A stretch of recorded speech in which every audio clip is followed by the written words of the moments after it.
नमस्कार मित्रांनो, स्वागत आहे तुम्हा सगळ्यांचं पुन्हा एकदा आपल्या यूट्यूब चॅनलमध्ये.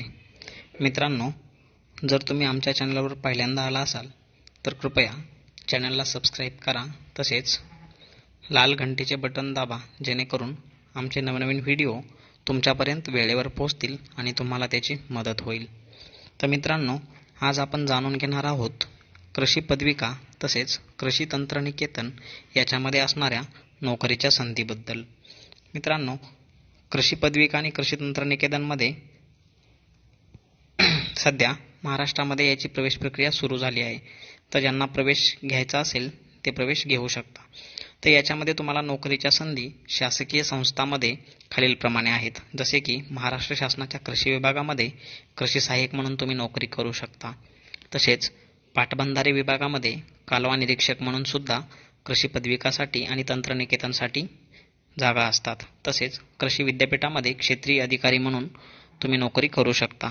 त्याच पद्धतीने कृषी विज्ञान केंद्रामध्ये देखील तुम्ही क्षेत्रीय अधिकारी म्हणून करू शकता. कृषी महाविद्यालयामध्ये क्षेत्रीय अधिकारी म्हणून, कृषी तंत्रनिकेतन विद्यालयामध्ये क्षेत्रीय अधिकारी म्हणून तुम्ही नोकरी करू शकता.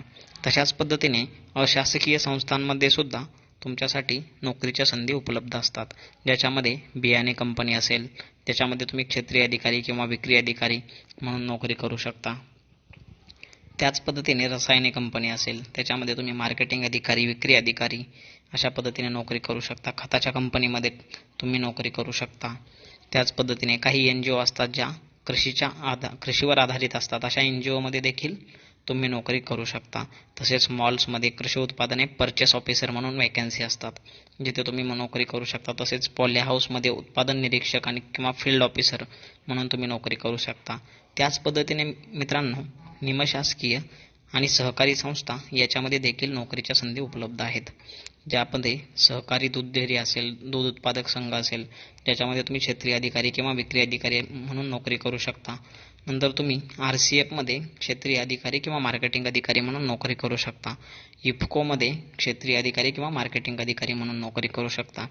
त्याच पद्धतीने साखर कारखाने क्षेत्रीय अधिकारी किंवा म्हणून तुम्ही नोकरी करू शकता.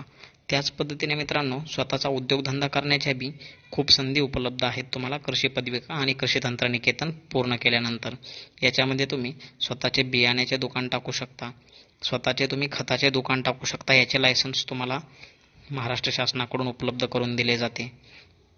त्याच पद्धतीने तुम्ही पशुखाद्य निर्मितीचा उद्योग सुरू करू शकता. रसायने पण विकू शकता. त्याच पद्धतीने शेतीवर आधारित विविध प्रकारचे व्यवसाय तुम्ही करू शकता मित्रांनो. तर मित्रांनो, हा व्हिडिओ तुम्हाला कसा वाटला? हा व्हिडिओ पाहिल्याबद्दल तुम्हा सर्वांचे मनापासून आभार. जर तुम्ही अजूनही आमच्या चॅनलला सबस्क्राईब केले नसेल तर आत्ताच खाली दिलेले लाल बटन दाबून सबस्क्राईब करा आणि घंटीचे बटन दाबा, जेणेकरून आमचे नवीन व्हिडिओ तुमच्यापर्यंत पोहोचतील. आणि व्हिडिओ आवडला असेल तर लाईक करा आणि तुमच्या प्रतिक्रिया आम्हाला कमेंट करून कळवा.